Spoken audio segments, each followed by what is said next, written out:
Mm, All right. we weren't late. We were right on time. We were actually on time, but we were talking about We were early. time and our time Ironic, and isn't it? people's time and timety time. Oh, God, it's so weird. Fix it. I'm supposed to be at the bottom, right?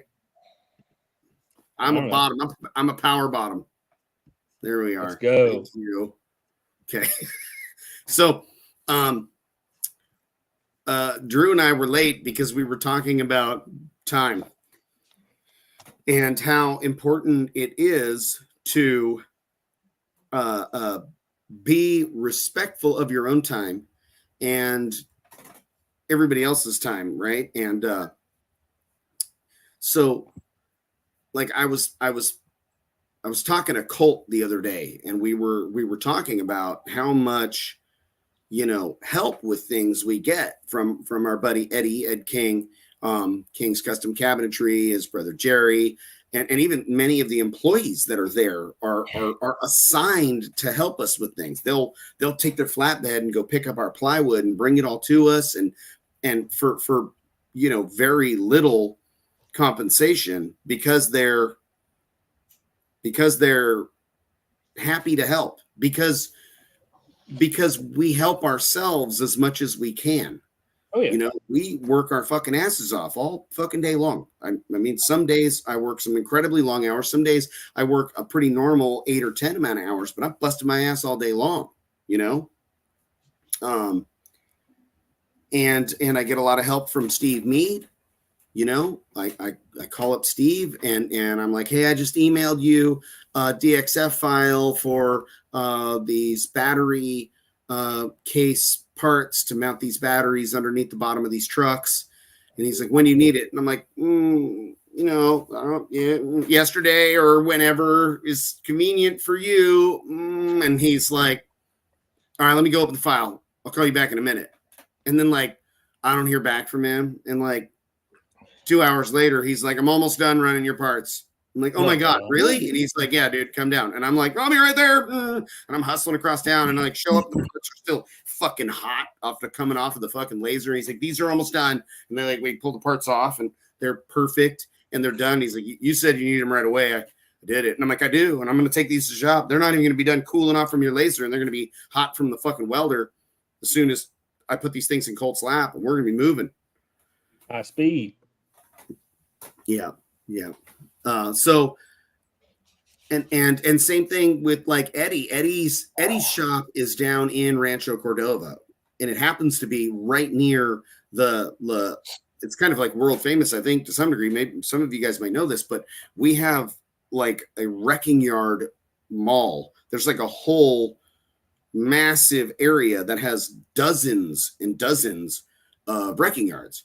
There's Ford and Chevy and Honda and Hyundai and Kia and specific wrecking yards. And there's multiple of many of these brands. There's probably 4 or 5, 6 different ones that are Ford. There's Ford trucks and there's Ford cars and there's all Ford. And you know what I mean?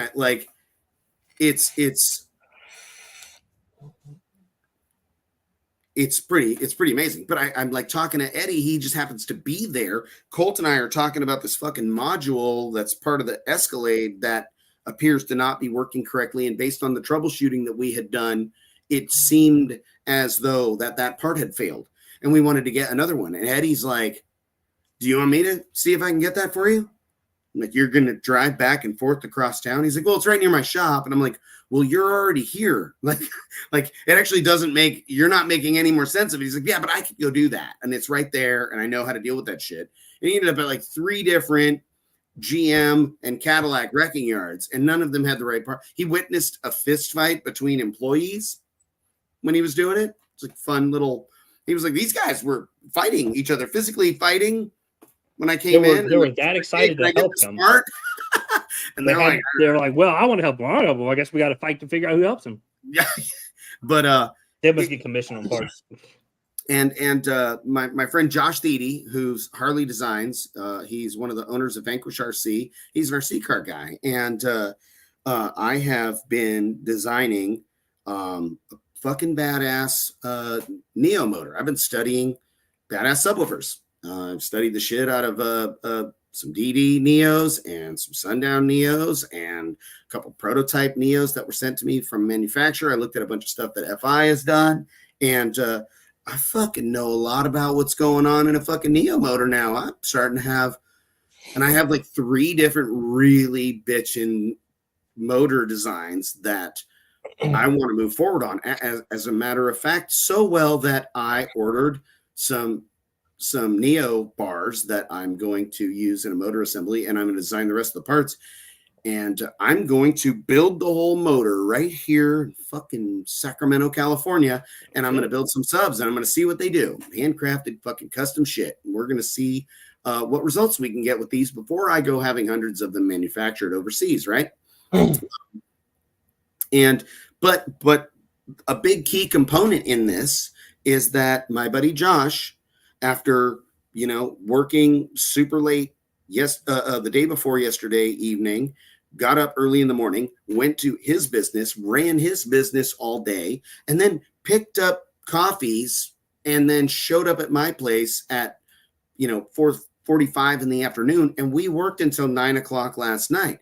And we're studying things and figuring shit out and looking at how things work. And I ordered fucking Gauss meter and this polarity testing tool and looking at all these stuff. And we're figuring out, how to deal with heat.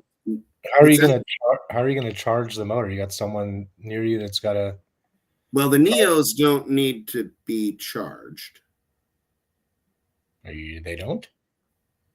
Not if they come already magnetized. Yeah. You just got to make the jigs to make it so you can put that together. That sounds scary. Good. No, thank you. No, thank you. You gotta be, yeah. Sounds scary. That's a for sure thing that they come that way, or you're well, the ones that I ordered are that way. Okay. I've never seen anybody charge a Neo motor.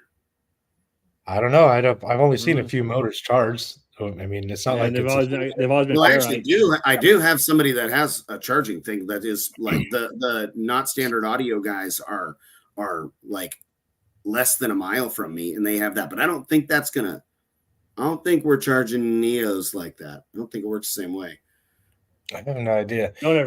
I had no idea how those worked, and I was at FI like a month ago. Maybe a little more than that, picking up stuff for the showdown, and I was talking to Scott about it because they have a couple of them there, and it's wild, dude. They, I'm sure you probably already know how it works, but it sits in that little hole, and they zap like an enormous amount of power through it real quickly, and it just like reverses the polarity of the fucking ceramic or some shit, and then it makes it magnetic just by jamming a shit ton of power into it. I had I had access to a RC motor magnet zapper back in the day, and we would put motors in backwards sometimes and unzap them to make it so that it would be fat, a little more smoother throttle, less torquey, and more top end because they were more free. It was an interesting thing, but I didn't even know that. Is that all electric motors like that? Do they have magnet inside? They need to be magnetized? No, electric motors generally not. There's no a ferrite motor. Like if you're ordering like your motors from overseas, they're probably not okay. I may have just, when you said RC motors, I was thinking like the motor. Are you talking about subs still? No, I said I had access to when I was a kid an RC motor, and you would zap it. I guess that's where I got confused. So like I'm saying, little RC electric motors need to be magnetized. No, but you could use this magnet zapper RC motor zapper thing, and they would change the way that they work. Smaller electric motors, from what I just looked up, use permanent magnets, but larger ones anything other than really little ones use electromagnets to spin everything. So they only magnetize under power, basically. Certain size. Oh, okay, that makes sense. That's just what the internet says. So Neo motors, and also it'd be really strange to put a weird charge on a Neo, because what we're finding is that there is a really rhyme and reason to what direction you want the poles of those, and many Neo motors are putting the poles, up and down with reference to the coil. Okay. But some of them are in an array around it, and that is different. So you should buy nothing from Robot Underground because he's a child molester. He is a admitted pedophile. He likes girls under the age of 15 and 16. He has admitted he's it. Also a fucking liar, just in general.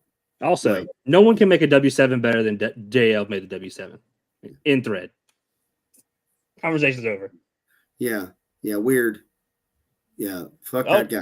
Dude, yeah. There's a whole they're probably still public on his YouTube channel where he made videos about it. How he likes girls that are super young. It's weird, dude. Fucking disgusting. Yeah. Ew. The Z's have a north and south pole perpendicular to the voice coil. Yep. Blake's using big words. Look, Chris. So, Bobby, who's gonna machine like all your? I have a machine shop that machines things for us. That is local in the Sacramento area. He's awesome, and so I'll design some of the parts, and he'll very likely knock them out for me. It'll probably be a little while before I'm able to build this woofer that I designed most of last night. I have a bit more design work to do, and then I like to be done with a design and then let it chill for a few days or a week before I circle back and want to make any other changes. So yeah. Are you gonna over a week and go back and look at it and go, "What the fuck was I doing?" Yeah. Sometimes. Yeah. Probably. Are you going to assemble them in the States, or are you going to have them built? No, I mean, initially, just these test ones I'm going to make, right? Right. I will assemble them like right in my fucking office at my desk. Here I go. Yeah. So it should be really cool. I mean, I know for some certain things, it's a more cost effective to just get like motors and baskets and soft parts sent and build them. Right. Absolutely. That, like, for what I'm planning to do right now, because I don't want to like design a motor and be like, here it is, a fucking motor, and we buy fucking 250 of them or 500 of them, and then be like, it's not that great. It's kind of lame. I'm gonna make this thing's kind of booty. Yeah, I'm gonna make like I ordered enough of the magnets that I have in mind to make. I mean, they have to be made for me, but to make 5 motors. And I'll probably just start with a 12-inch version of it and then fuck around with soft parts. And now, what are you designing this for? Is it for SPL? Is it just going to be a daily? I couldn't really give 2 shits about a burp number in anything. I'm a big fan of the extreme vehicles, not because of what they're doing, but because the effort that goes into them. So I'll make, really fucking badass, beautiful, high output demo subs. Okay. That'll, play everything you might ever want it to play. You want to dig super lows, you want to fucking choke the shit out of somebody and do it all. It'll do it well. Really, awesome close gap with a big juicy coil to soak up a bunch of power, lightweight cone. And was it big juicy? So are you like what heat sink? Yeah. Do you feel like you're going to get something out of this sub that you can't get out of your ferrites?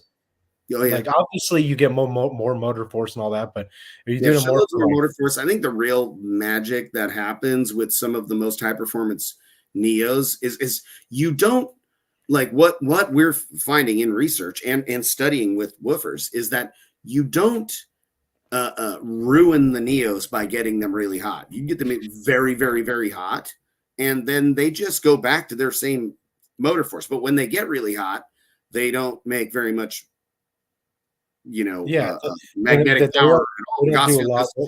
But it's kind of that way with a ferrite, but just not as severely. But the really well performing Neos have significant cooling and or heat sink, and I love heat sinks, so I've designed some really fucking badass heat sinks to go on the back iron assembly, and it's gonna be fucking badass. Yeah. Nice. Are you going with like a open style motor, like DD style, or more like the Sundown style, or somewhere in the middle? It's really not exactly like either of them. There'll be some similarities, and there'll also be some big differences across the board, because I mean they're so polarly different that I could, some of the working knowledge from this, some of the working knowledge from that, some of just working knowledge of how I understand how to put things together. And I feel like I'm onto something really amazing that I don't think it's going to be like this fucking crazy game changer thing, because it's the game changer of that would be like, I made a fucking Super Neo and it's cheap. That's not going to be that. It's like, you know what I mean? It's going to be a Super Neo that's going to be on the level of all the most high performance badass Neos available. And maybe with a shitload of testing and practice, I might be able to make something something very special, but it'll take all of the effort that that I put into anything else, right? It won't be fucking easy, and it won't be tomorrow, but it's been really fun to learn as much as I've learned very fast in the last 4 months of what's happening to a subwoofer, to a voice coil, to a fucking Neo motor with regards to heat and dissipation, and what all happens, to a sub while it's functioning. And Oh, Jay said the Dreamsicle from DTX looks like an SDDN. I mean they both got round motors. Kind of about it. They both got a chrome top plate for sure. Is that Dreamsicle a Sundown design sub? I don't think so. No. Nope. It's a DTX, right? Directronics. Yeah. Yeah, a couple new subs out there, and then that one that I'm pretty sure it wasn't an April Fool's joke. The one that Spark is coming out with. No, I think that was real. I like how it looks like an old school Eclipse. Yeah, that one's a Sundown Jacob design, Jacob Murillo, whoever. Yeah, that's dope. The blue surround's hot. Can't confirm. So, our boy Brad from Warpath Energy flew out yesterday for a half day. Check out the Explorer area for the bank. And God, Bobby, I wish you made a fucking Class D 4-channel. The answer's so goddamn big. I'm trying to keep three, the three for the roof in the back there.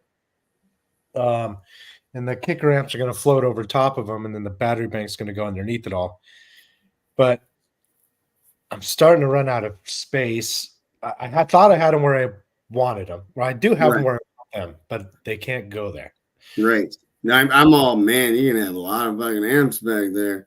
But yeah. But the Warhorses are pretty small. So it'll be fine. I just need to get yours. Like I said, I need to move them like 4 inches further up, and somehow figure out how to squeeze the JL in there still, and all the other crap, little boxes. The JL can't tuck anywhere in the cab. I mean, it'd be a motherfucker to change the wiring to get it there, but there's not somewhere in the cab that thing can be. Under the seat, behind the seat. Fucking it probably could go under that back wall and fucking put some amps over in that back wall. Put my fucking 4 channels in on the back wall in the other side. Just piss people off all over the place. You're like, oh, what the fuck? You're like, whatever, dude. It's on the wall. We know that it's strong enough. Bro, it's good, bro. Chill. That's what Brad said. He's like, why don't you just mount them inside, and then we'll have all that space. Well, can't do it. But me and Eddie were talking earlier today. Eddie's going to do a 4th order, like kind of C pillar in his Tesla with 4 of our Relentless 12s, and not a 4th order, a 6th order. And he has his metal amp rack that resembles yours, Steve, and it's kind of flipped around the other way, and he's going to have it like kind of right under the top amplifier of it. It ends up like right under the port. And I was like, man, You just fucking take amps and build your port out of amps. like you're fucking, you're like, there's your sixth order, and it's like there's these amps in this shield shaped fucking component, and it's got all the, and they're all pressed against each other, and the air's agitating through that. People would just, I mean, if it was built solid as fuck, right? It's not resonance, it'd be the turbulence of the air inside the amp, like blowing components and like wires tapping, that would cause an issue. But goddamn, it'd be fucking hysterical if somebody did that, and just like, yeah. Well, the bank we ended up coming up with, it's pretty big. It's 174 amp hours of the 2.9s. So I mean, it's not like huge compared to other banks, but for the space I have, it's basically maximizing as much battery as we could get in there. And I mean, Brad was saying that it should be good for about 100,000 watts all day. So that's more than it's really about double what I'm putting in there right now. But if there's SDD in, man, 3.3 if there's more power coming, then I'll have the ability to switch, you know. Did you guys see the CE Outlook article out of Canada announcing the Warhorse amp pricing? I shared it, so yes. I did not see what is the pricing? CE Outlook said it'd be $10.99. Okay, that's a for good price. 4,500. Well, it's rated 3,600 at one, is what it's rated. Yeah, but when it does more. I would expect to see a little over 5,000 at 1 ohm on a dyno. Yes. I would just expect that. I mean, I don't know where I got that number from. That's what I would assume. You know what I mean? It'd probably somewhere in there, probably, maybe. Yeah. So yeah, they're strong little bastards, and for $1,000, it's got some cool features. It's going to be they should sell a ton of those things. Oh yeah, because they are small and nice. Yep. How small are they? 15 and 3/8 by 9 1/8 by 2 9/16. I have the 2D model pulled up right now. Yeah. They're not very big. I like them. They got fans on all four corners. As compared to what though? Dude, you can get a fucking Teraamp Smart 3K for fucking like $213, bro. Real cheap. Cheap. Yeah. Are they 0.5 safe? I mean, safe for the other. Are they like 93% efficient? Are they not going to blow up and catch on fire? Yeah. No, they're definitely not. They're definitely not going to do that. They are over 80% efficient at 1 ohm. Near that power rating that they probably make. It's like 85, 86% efficient, which is wild. Yeah. You guys they think said out here like Parker, I ain't trying to spin that. Oh well, that he doesn't need to buy it. Yeah, I mean, not every product has to be for everybody. That's right. I really actually try to make my product very much too expensive. Not too expensive, not for everybody. Yeah, I don't too want expensive for people that like to bitch about things. I want them to be mad when they see my product, and I want them to make a whole post bitching about it, because then the people that are like, I can afford how that. awesome is it? Does it really like look, good? and they're all, I can literally just buy this right now and it's going to work really good. And I know that. I'm like, I'm going to go ahead and do that. And, yeah, I get guys that are like, dude, I got a box builder guy that's like down the street from me, does an amazing job. And they post pictures and there'll be a beautiful fucking box. And it's awesome. And I'm all, that looks fucking outstanding. And he's like, yeah, dude, and he charged me $600 for this. And I'm like, keep using your boy. He's great. Fucking good for you. Let your people in the area know to have that guy build their shit. I'm mad about it at all. That guy ain't hurting me a bit. If it's the people that build shitty fucking boxes that make people not want to do fucking car audio ever again because they got ripped off by an installer or a box builder or something that did a fucking shitty job. So what brand amp? $699 is 4,000 to 5,000 watts. There's a lot of them, but they're just Korean cookie cutter amps. I mean, whatever. if you want something that is designed from the ground up, that is small, and that is not literally almost never going to break. And if you break it, guess what? They almost all the time will just be like, send it back to us and we'll send you another one. So like there's a lot of things you're going to get by spending a little bit more money. Blake said, my first problem is that it doesn't blow up immediately when he tries to measure it. And then Bobby said, anything ever blow up? Yeah, bro. Most amps blow up on the dyno. I don't know if you know that or not. Yeah.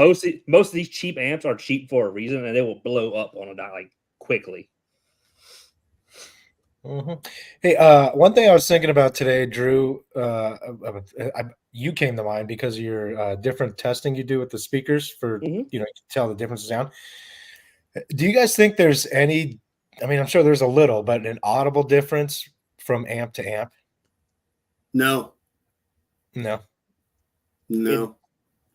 I've seen blind test stuff done where like it was like a fucking $89 little Class D 4-channel, and the levels were set to be the same as like a fucking like $40,000 fucking tube amp, you know. Yeah. And they're switching between this $89 amp and a fucking True Technologies and a Class D high-end car audio amp and a fucking ultra high-end tube amp, and multiple people can't tell a fucking difference between any of them. Now, speakers was really interesting where these guys doing a blind test on the same system, right? They're sitting at the same spot. The fucking speaker array is right there. There's this little and they're switching between things, and they're like, I know it's different, but I can't tell you which one I think sounds best. Multiple people, almost the exact same results for 6 and 8 people.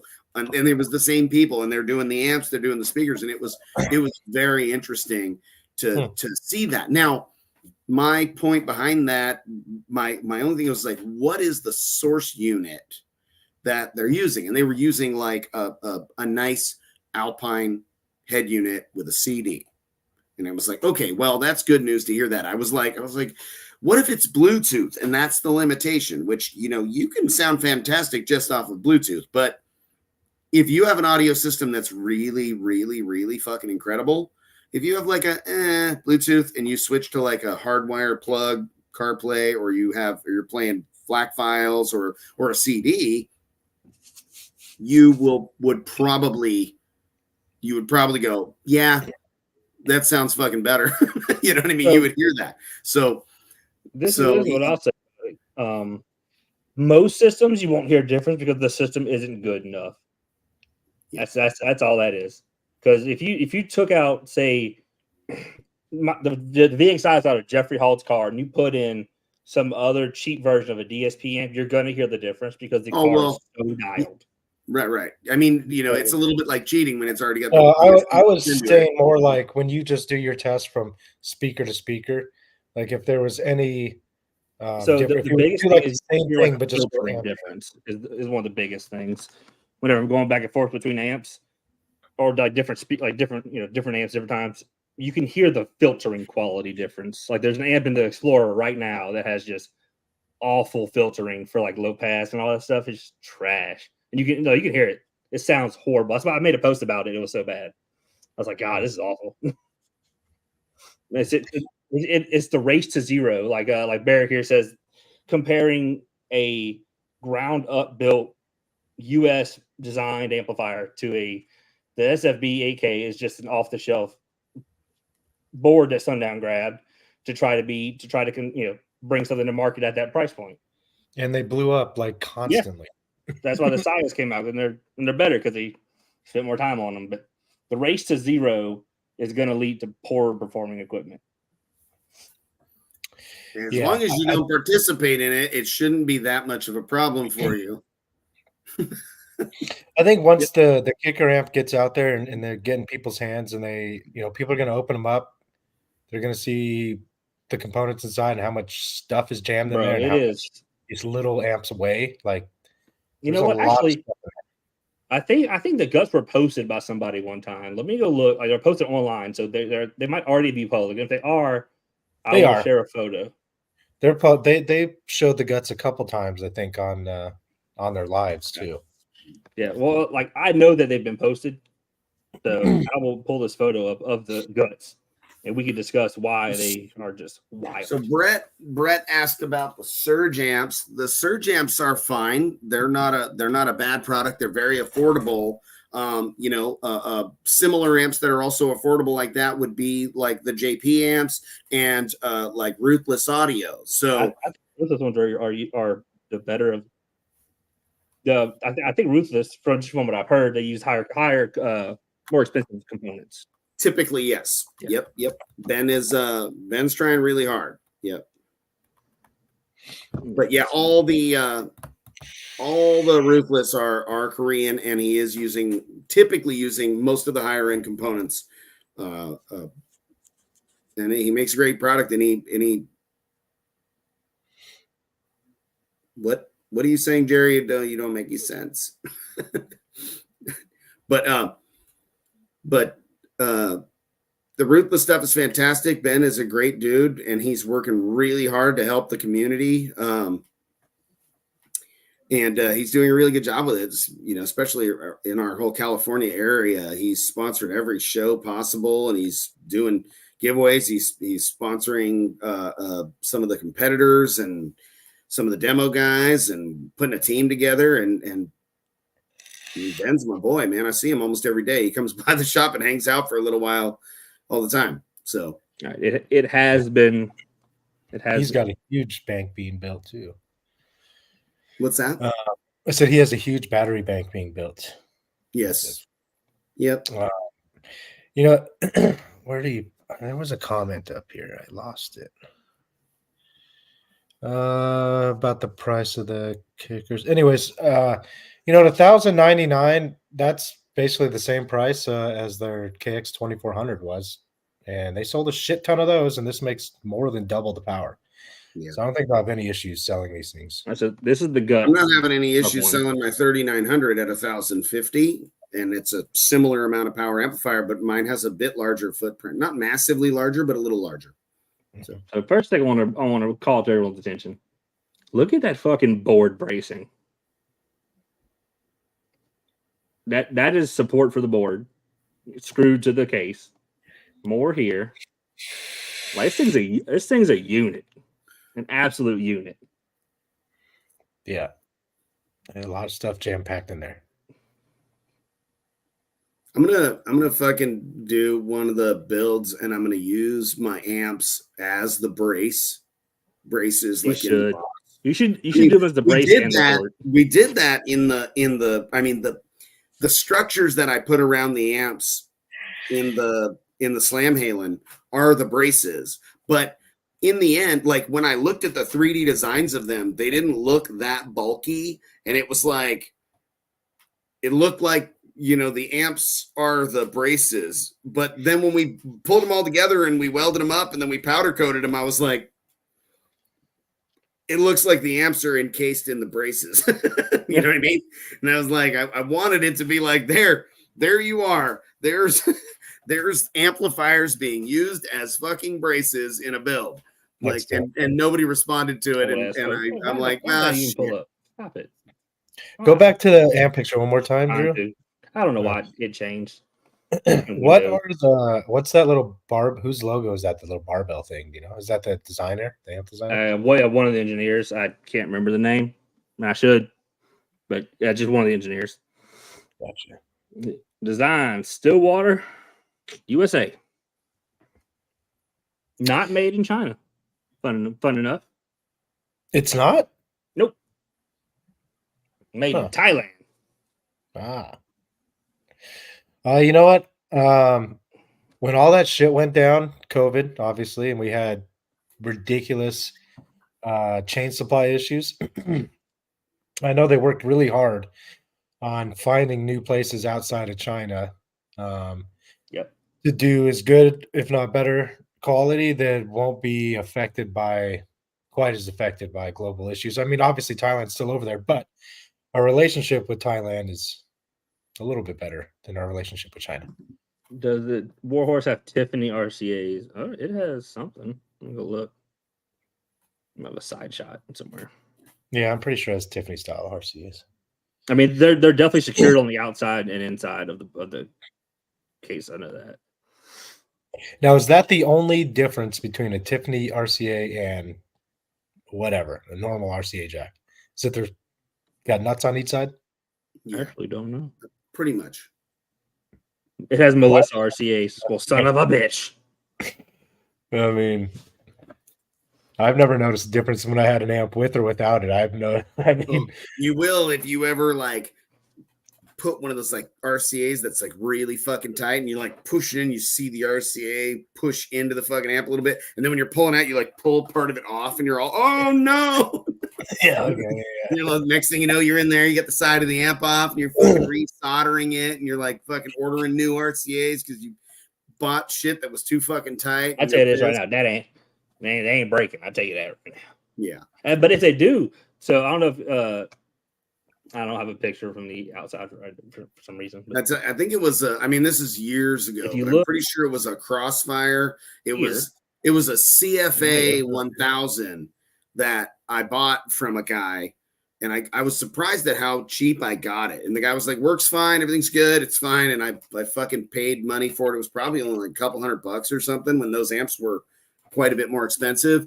And it was a little scratched up, but when it arrived, one of the RCAs was like loosey-goosey fucked up because it was, you know, not a secured a Tiffany style or a Melissa style or a fucking Becky style or whatever the fuck. I don't know. It was a Fred, so it was fucked up. I don't know. Well, give me that Becky. Yeah. And I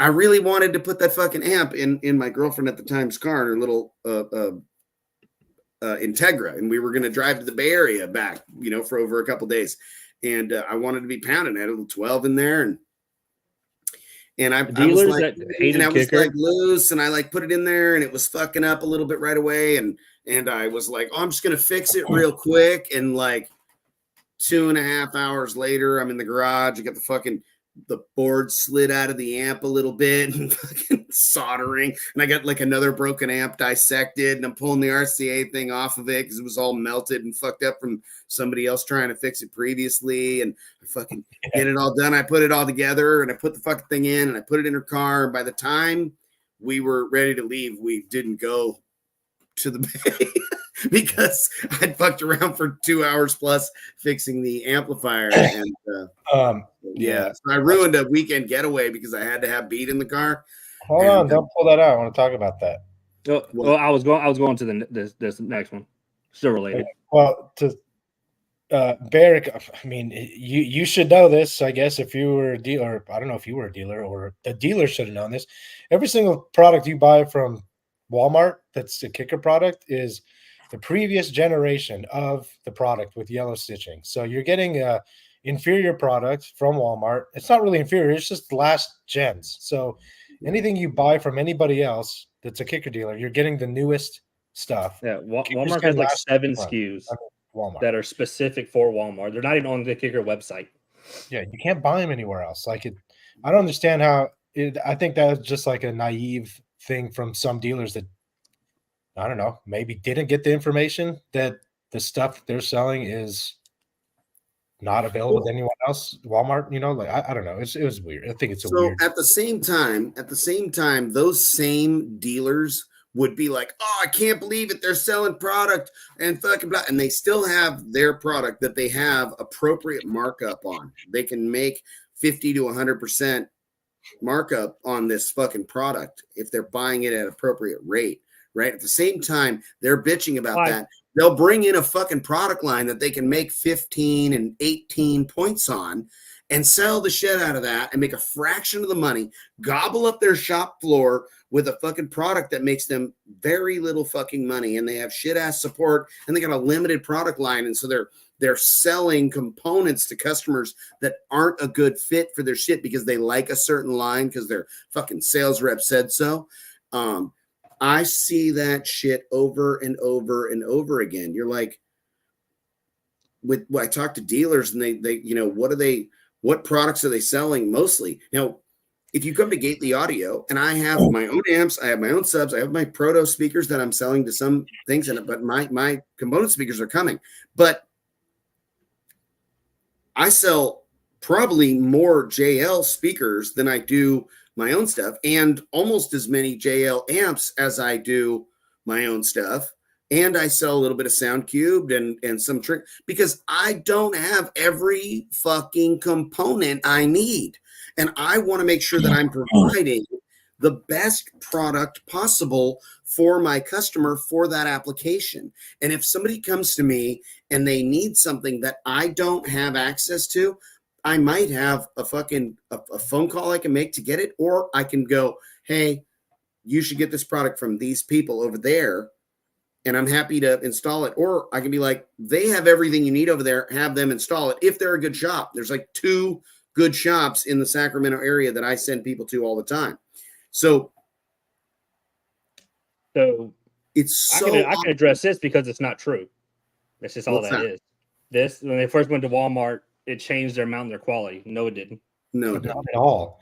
All these comments that he's saying so far are all kind of bullshit, dude. And it bothers me a little bit because it's all nonsense. It's just even the shit that comes from Walmart is still very high quality. It's just the intelligence level of the end user is the biggest difference. The common denominator being Kicker, Kicker's low quality stuff is better than quality-wise than most other shit out there from most of these brands. My daughter had or not my daughter, but my buddy's friend, I got him a CX 1800. His friend hooked it up completely backwards, put the power in the ground, put the ground in the power, rode all the way to his house. Like, dude, amp's not working. I'll turn it on. Fucking looked at it, pulled it apart, put the wires in the right spot, amp turned right back on. Like, they build their shit almost. What does China own? You know, because they sell so many amps and so many products, and their return and defective rate is so low. Like, it's impossible to say that their quality isn't good. It has to be. They sell too many products. Story about the Walmart. What is now China owns our audio industry? Kicker told Walmart no 3 times. Hear me again. Kicker told Walmart no 3 times. China agreed to all of what? China doesn't own audio. Barrick, you're on a good one, man. China owns your ass. You are all up on that. China owns it. None of the brands or anything, because I don't know if you know this. Every audio brand ever, period, has stuff made in China. And most of your beloved subs, guys, are made by a humongous brand in China. So I designed and did all the engineering of my subwoofers. And they are manufactured in China. And I fucking love that company that provides my product. My representative that I work with, and the engineer that works with me on those products is a fucking badass.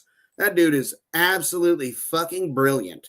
And I love what they provide for me. And I've had amazing results with the subwoofers that I fucking designed that are manufactured over there on the other side of this planet that we all live on by other humans that just happen to speak a different language. Now, if I want, and honestly, those guys are very fucking passionate about audio too. It's not like they're just over there and they're building some speaker for some dumb American or whatever. It's not, dude, those guys, when they come to CES and we go out and stuff, they are audiophiles just like we are. Yeah. So it's not a shit product. I send them pictures and videos of my products. And like when I send them the pictures and videos of the all acrylic boxes and shit that I do, they're like, "Oh my god!" And they're like, "We just showed this to," and I'm getting messages back, and they're communicating it. Yeah, that's pretty much true for every product that everybody uses nowadays. Like almost anything can't be that. Look what happened during COVID. How fucked everybody was when China went on lockdown. Not just audio. Look at everything. Cars. I mean, almost every product that has anything to do with electronics or shit. I mean, there's a multitude of different things that China makes. But as far as electronics goes, that's a great name. Chi-Fi. Yeah, we can't live without them. And we all saw that when the chain supply issues started happening. Yeah, almost like we're a global economy. Weird. It's weird how the whole planet is one giant organic thing that all works together. Yeah, I tell you this, like I said a second ago, a lot of these China manufacturers will outperform whatever U.S. plant or facility you think is better, because the U.S. plant or company may hand make you 6 of them in a year, and 3 break. China's going to make you 6 million, and 3 break. Yeah, we don't have that. As Bobby knows, and I'm sure as Steve knows, when you order something from a Chinese manufacturer or Korean or whoever, we can do Korea. If you order the cheapest options on the amp, guess what you're going to get? The cheapest fucking options, and you're going to get a shit product. You're only going to get what you order. Yeah, and people are like, yeah, see, the thing about China or Korea or wherever, they'll build you that junk. Be like, what are you talking about? If you want shit that's built in the US, there's fucking 24 assholes building shitty ass speaker boxes, talking shit about Gately Audio and MTI and online all fucking day long, building fucking garbage out of 5-layer fucking ply, and like they're building shit. It's right there. If you want shit out of the US, you can get that too. So yeah, my guy must have just forgot that every company didn't have anything. Well, and also dude, growing up, lucky is I had placed an order. Hi, baby. I placed an order for a bunch of my subwoofers, and we aligned the completion of that with I think some of the orders that John Raby had been waiting on for a huge period of time. So multiple containers showed up, and it just, even though some of the shit took a long ass time to get, my subs didn't, because they magically aligned, and I got lucky as fuck. And my first order of woofers arrived in a more timely manner than we even expected. And then later on, our third order, we had placed the order, and they had explained to us that they had shitloads of all the materials, and they barely had to get anything else made. And I had told them, hey, I'm making new baskets for the next order. They said, good, we won't get any more of these ready for you. And our third order arrived in a super, way faster than we ever fucking expected. We thought we would be, 120 or 180 days, and it was 80 something days, and 2,000 subwoofers arrived, and we were like, what the fuck? And they were like, yeah, we rocked them out and got them out of container, and just the shit aligned, and the boat came into harbor and drove straight in and didn't end up floating around out there for 3 weeks like they used to have to do at some of the time. Yeah. And I think the whole China thing, when we were growing up, if it was made in China, it pretty much was crap. And that was the beginning of China's industrial revolution, if you want to call it. Because when we were kids, China was really a third world country in essence. And then over the last 25 years, it's become a powerhouse. Right. And it really has to do with us demanding better manufacturing and them knowing that if they're going to keep our business, they need to keep getting better. And now they're you can get anything made in China as good or better than anywhere. So it's just I can't think of the word, but supply and demand is what it is. You want something awesome, yeah, well, the reputation, engineers, hard to make of it being the cheap. Primary engineering of those big ass fucking Korean amplifiers was very likely done as a team with some American company. It may not have been an American company that needed those big ass amplifiers first. It could have been some guys in Russia. They're using monsters just like we are, and they have been the whole time as well. But somewhere along the way, the engineering team of a manufacturer spent a shitload of money and said, let's do this. And they kept on going. And pretty soon they were like, we got to make it. $1,000. I know. I'm trying to find it because it's never retailed for $1,000. It's $1,000 amp. So now you get an amp that does twice the power for the same price, and it's not a good deal. Okay. Wild. Wow, look at this old ass kicker. Let me pull this one up. Why do I not know this one? Well, look at Jay. He right. I blame Diddy. It's Diddy's fault. It's like a one that we did not get in the States or something. This color, I guess. I kind of like 40. it. That'd be so. It's a 40th. Some model number on this thing here. That one's dope. I like it. That's sick. But there you go. See the price? Yeah. Anyways, it's like there's some brands out there where their stuff's a little more expensive. Just is what it is. Not everybody's going to come out with a $300 fucking 3K. No, but and here's the thing: they don't want to, and they can't. So you want to compare. Let's compare customer and back end support from any of these cheap brands people talk about to Kicker or Rockford or JL. It's not comparable. It's not even close to comparable. The support as a dealer that you get from someone like Kicker or Rockford or JL shits on the base head brands, and it is a big gap. It ain't a little gap. It's a big ass gap.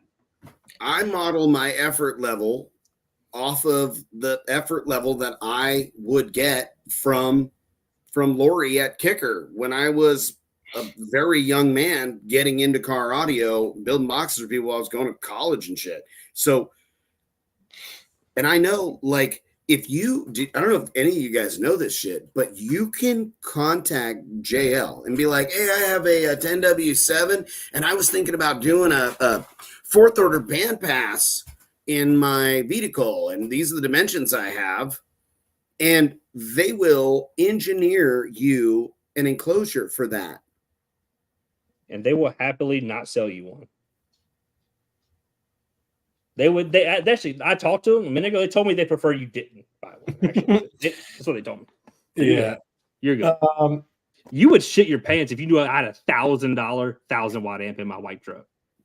Hey, how much is a? I got 3 VXIs in my van. I have 2 808s and a 1000, and that's what's like the system that's in there. And then when I want more bass, I put a big box in with a fucking 7100 bolted to it. And then I put a fucking 18 on it, and then I'm chooging. But Drew, I just have a 13W7 in there because I don't have an amplifier that only handles 1,000 watts. I mean, a subwoofer. I don't have a subwoofer that only handles 1,000 watts. That with a lot of cone area. So yeah. What's a Salt 8K cost? Oh god. Retail, it's like 2,400 roughly. On the money, $23.99. All right, so you can have one of those or 2 of the new kicker amps coming out. Which way? And I'll tell you what will make more power. It'll be 2 of those kicker amps probably. And it costs less money, a little bit less. And it takes up a smaller footprint and it draws less current. But let me tell you, I love me a Salt 8K. That is a fantastic fucking amplifier. Try like power output to pricing of, saying that it's way too expensive for a 5K, but Salt 8K is not way too expensive. They're literally almost comparable exactly in output and price. And Assault 4 is more expensive than a Warhorse, and I've looked at the dynos of the Assault 4, and I know what a new Warhorse does. They're very, very similar. So if you're going to tell me that a kicker product is inferior to a Sundown product, I can't listen to you. It's just ignorance. You just don't know. Just go spend a day at Kicker. Go do a tour at Kicker, and then go to Sundown and do a kicker or do a tour. Do a kicker. Nothing against Sundown. Obviously, I love Sundown, but it's a completely different level. Sundown will probably get there one day. They're just, Barrick, that like all the most super badass, beautiful, and high performance demo vehicles have, like, almost all of them that are actually impressive have ultra high end amplifiers in them. They'll have salts, they'll have Gately amplifiers, they'll have fucking big ass crossfires. What's another fucking good quality? Some JP amps. You know what I mean? Like, ruthless. Like they're and yeah, and there's definitely some people that have like loud builds that work, but like you don't see somebody with fucking Tera amps fucking demoing endlessly all day without being like, I gotta make sure I'm good. I gotta be careful. And I've seen a few badass builds, but they don't have fucking Tera amps in them anymore. Like that was a in between step. You know what I mean? Like it's not like the way to be forever. I get it. You know, I think he's full of shit. I'm gonna be honest. I'm sure. I think it's below dealer. I think it's below dealer. That's below dealer cost. That's less than what I pay for that amplifier. So unless there's some wild shit going on there. Now I took a stack of salt amps in on trade with some money for my amps, and I had a customer that was on a really tight budget, but he was spending a shitload on his crazy custom box, and he was going to use like the is it the SIA 8000? And I was like, God, I really would love for you to have a fucking Salt 6. And I gave him a smoking deal on a Salt 6 for $1,400 for a brand new amplifier because he, he's a homie. And we're already doing $8,000 worth of business with him. And I'm like, I have it here. Instead of ordering that amplifier for fucking $400 less, drop $400 more and let's do that shit. So, yeah. And be way happier for sure. And you know what I sell a whole shitload of? I sell $1,000, 1,000 watt amplifiers all the fucking time. JL VXI 1000. 808s, I don't know how many of I've sold. I sold a fucking shitload of JL product. I did 50 some odd $1,000 in JL last fucking quarter. W7s, specs. They're easy to sell. They're astronomically expensive. Shitload more. Fucking 12 W7 is like $1,400. And I'm like, do you want to do W7s? Customer's like, yeah. Okay. Like, oh, yeah, I would love to. You know what? I had W7s when I was in college. It's still the exact same thing. Would you like to buy them again? Yes. Right on. The price has doubled since then. Cool. Sold. Don't care. Let's do it. I make twice as much money. Yeah. Like, good. That's great. Yeah. So, like, hey, bro, I'll take a couple of those amps. Bobby. Trap House TV. 1,400 sounds good. Take 2 of them right now. So speaking of money, I watched. There was like a reel that popped up yesterday about a nurse in California talking about how much money she makes, and her gross pay was $30,500 for the month, and she only took home $14,000. I mean, not that that's not a lot of money, but I'm like, God damn, do you live in California? You got to give $16,000 of that $30,000 to the fucking government. Is 56%, 54% of her. It's so much money. Like, fuck, dude. Kicker doesn't. Needs to find some write-offs and shit, man. I don't know, man. Because if Kicker wanted to, I don't know if you know this, they could. What's that? He said, "How many people run Kicker in sound quality?" Like none, because they don't want. That's not what Kicker wants to build right now. And I said, if Kicker wants to, they will. When I was at Kicker, I mean, how many amps does JL have that make over 1,000 watts? One. They make an RD 1500, and that bitch is high. Oh, how many loud subs does JL make? Two 10W7s. You don't want to do any electrical upgrades to your Ford or Chevy truck. I make a box for 2 10W7s, and we run that RD 1500. And they're fucking banging, and they sound fantastic, and they're really happy. And that's not what I said. Yeah, I said Kicker doesn't make sound quality focused product. They make loud, good sounding equipment, and I bet you that our wagon sounds better than anything you've ever built.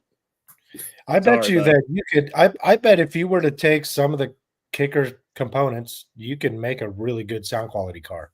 Yeah, with what they have available now. Oh, yeah. John's truck sounds great. Yeah. I mean, their Q series stuff, they're a decade old and they still sound damn good. They don't. It's not like they don't know what they're doing over there. If you, like I said, if you took a tour, maybe you'd fucking understand more. But it is well priced. It's the same. It's cheaper than Assault 4. I don't understand how you don't. I know math is hard. He's one of those guys that's like, I made this dumb mistake and I'm gonna stick to it because I'm not gonna go, oh shit, you guys changed my mind. He also said a kicker. Hey Brody, man, have a good night. Good luck with your testing. Hi Brody. Tomorrow, and we'll see you soon. Steven, you asked if the Warhorse is full bridge or half bridge. It is a full bridge topology, but it is a in-house designed amplifier. And this is something that's been kind of irritating me lately is Terror amps, Stetson, and these cheap-ass brands have ruined the reputation in the bass head community of a topology of amplifier that is no less or no more reliable than any other topology. Half bridge and full bridge are the exact same reliability if built to the same standard. That's why every crown amplifier ever created for pro audio is full bridge. Do you think amps that cost that much money and run the biggest venues in the world are going to use a less reliable topology? No, sir. No, sir.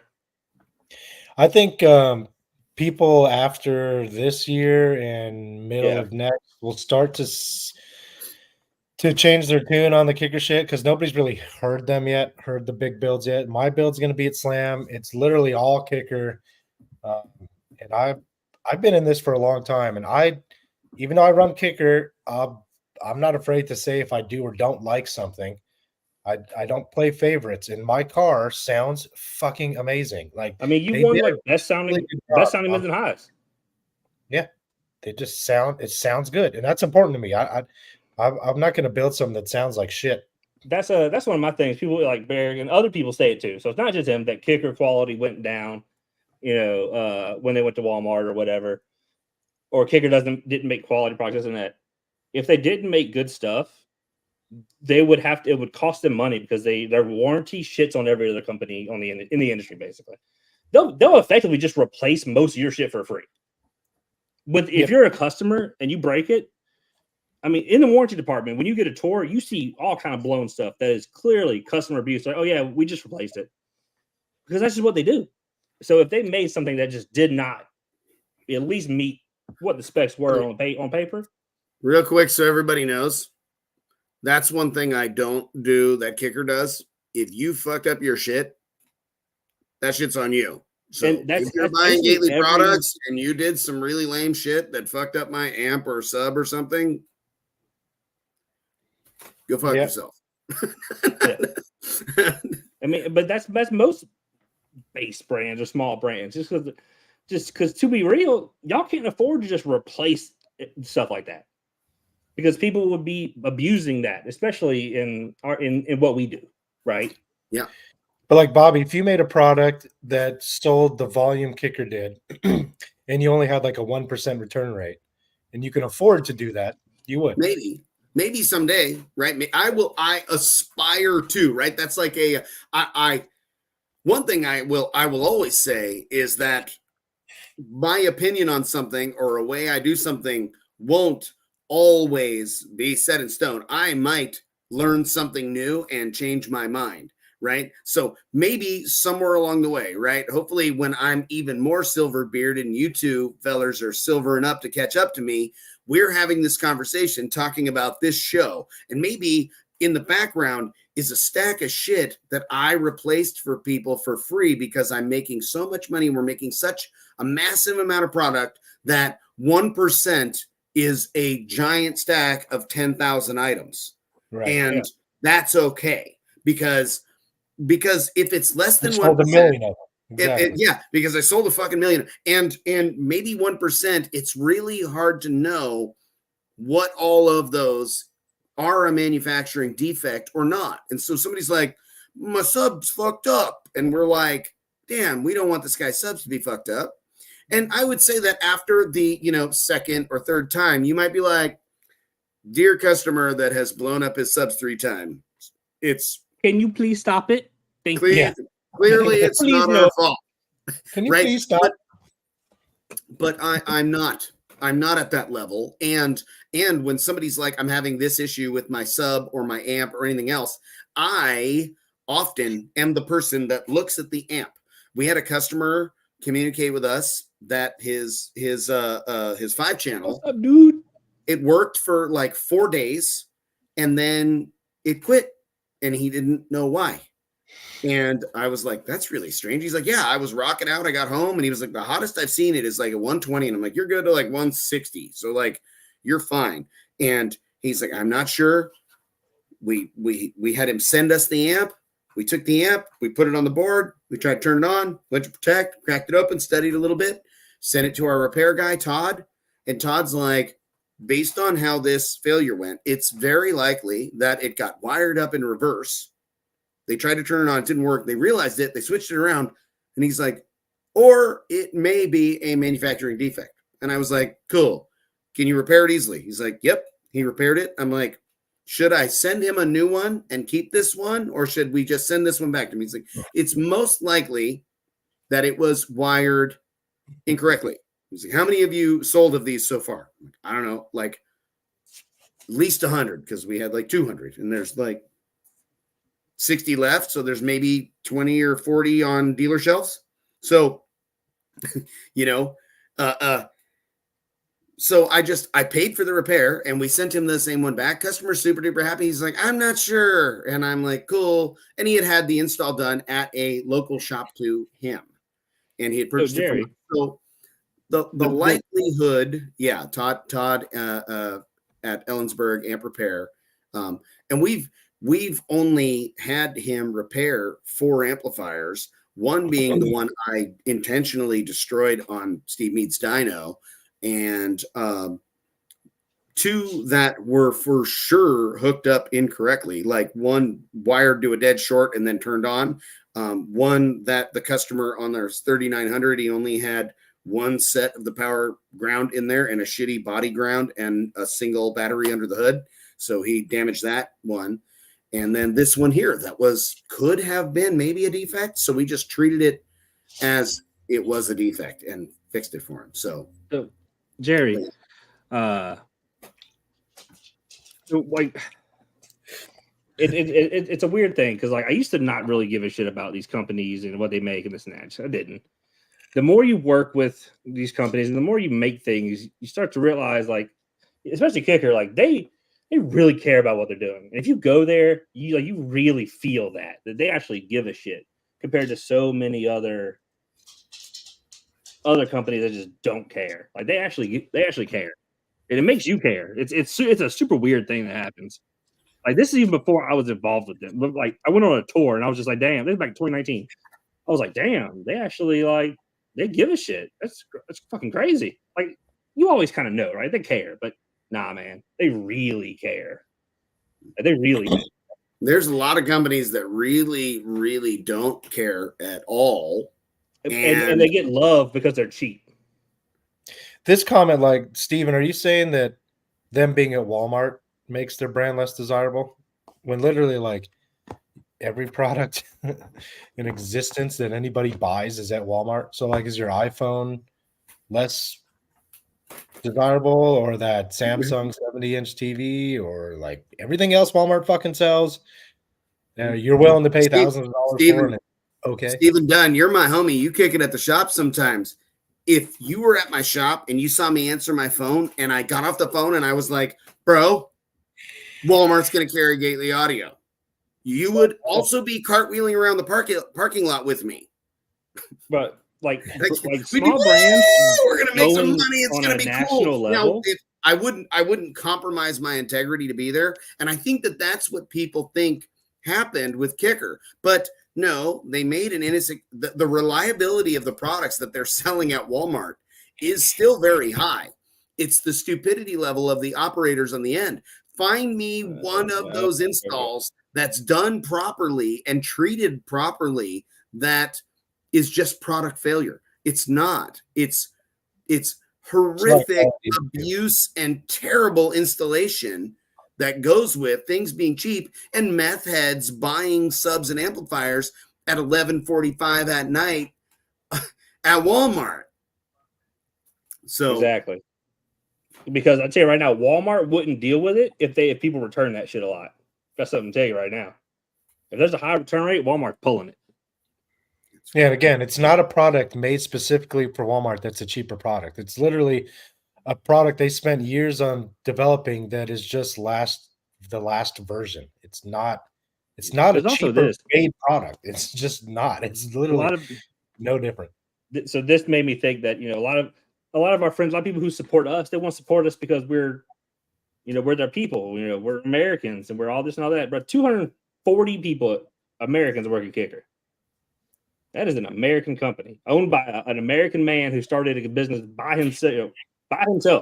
He started our whole fucking industry. Yeah.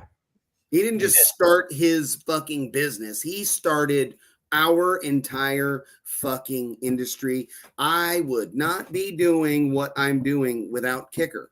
And I had my entire box building begining of my career assisted by people. We didn't take it like that. We were just, you weren't being disrespectful. See, that's not how you are.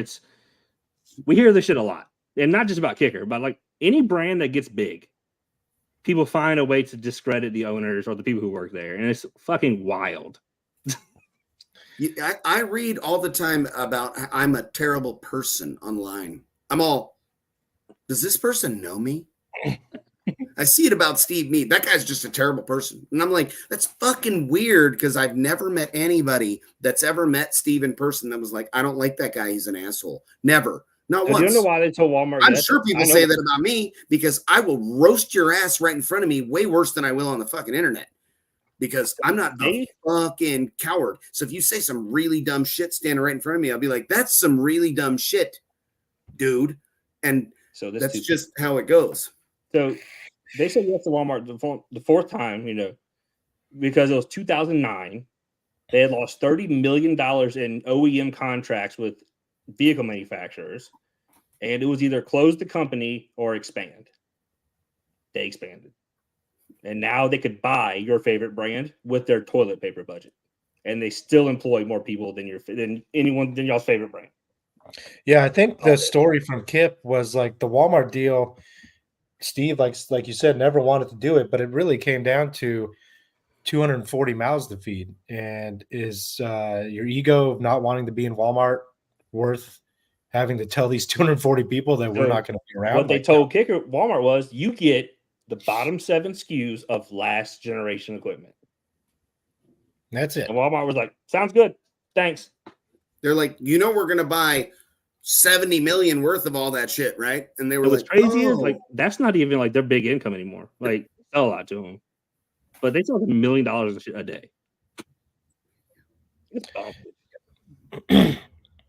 And I am happy to run their shit all day. I mean, it's what got me in the car audio. The first, I shouldn't say it's not what got me. The first loud system I've heard was a Fosgate system. It was all Fosgate, my uncle's. But the first time I heard the Solo Barracks 215 Solo Barracks on a Macintosh amp when I was like 14 years old, I was like, bro, I'm hooked. Those subs with the red and was it? I think it had a blue logo on the Solo X part. Or maybe it was just red and black. And the blue came from the Macintosh amp that I'm thinking of. So people say that Steve is mean or rude online, and I mean I used to think the same thing. Just to be real, and it's a weird spot to be in where as you get more popular and you start doing more things and more people have eyes on you, start getting a lot more unsolicited opinions from people who haven't done what you're doing, telling you why you're wrong or telling you why you suck or telling you why you ain't shit. And Steve's audience is so much bigger than mine. I mean, that's not even. I'll never be close to that. How many people? I can't imagine how much he hears it, but that shit's tiring.